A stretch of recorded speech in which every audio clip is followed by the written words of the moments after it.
Rewrite every rule you thought you knew about love, age, timing, and courage. Before this story ends, you'll question your own beliefs, and maybe your own heart. If you believe real connection has no expiration date, hit subscribe now, because stories like this don't just entertain, they stay with you. Grown woman named Eleanor had long ago learned how to carry happiness quietly, the way one carries a cup filled to the brim. Careful not to spill, careful not to invite judgment, careful not to hope too loudly, because at 42 she had survived enough endings to understand that joy, when it comes, often arrives without warning and never asks permission. And on the evening it found her again, she was standing at the edge of a small outdoor music venue where soft AI-generated melodies drifted through warm air like memories borrowed from another life.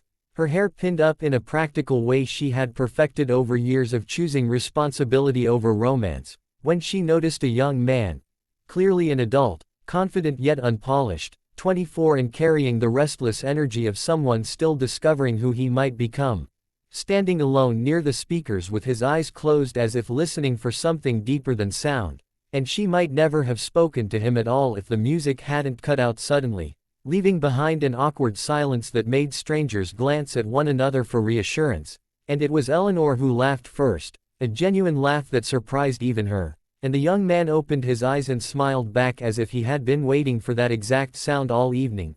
And he said something simple about how silence sometimes hits harder than music.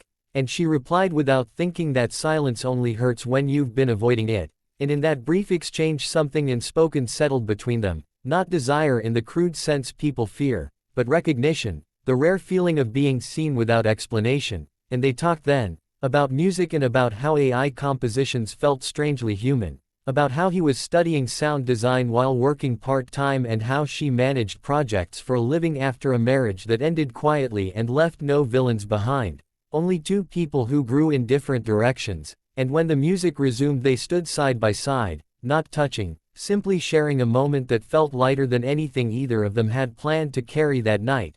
And Eleanor realized with a start that she was smiling without guarding it, while he realized that for the first time in years he wasn't trying to impress anyone. And as the evening unfolded they walked through streets washed in amber light, speaking honestly in a way that bypassed flirtation entirely, discussing regrets like old acquaintances and dreams like fragile objects handled with care. And she told him how society had taught her to shrink joy once she passed a certain age, to expect companionship only in carefully approved forms, while he admitted that people often dismissed his depth because of his youth, assuming he was still unfinished. And somewhere between those confessions a twist emerged, not dramatic, not scandalous, but quietly revolutionary, as they both understood that what frightened them most wasn't judgment from others but the possibility that this connection might be real, and real things require courage. And days passed after that night with messages exchanged sparingly, thoughtfully, as if neither wanted to rush something that felt rare. And when they met again it was in daylight, the true test of any illusion, yet the ease remained,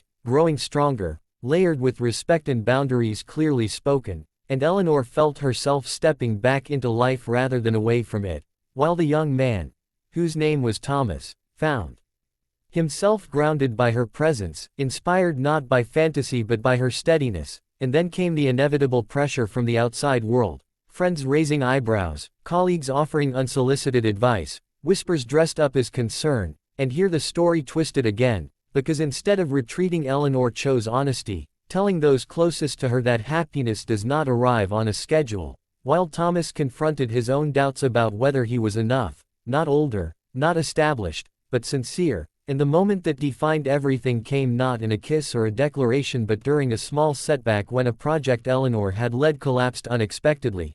And Thomas showed up without being asked, not to fix it, but to sit with her in disappointment, proving that presence, not age, defines maturity. And from there the narrative of their lives shifted, not into a fairy tale but into something far more powerful.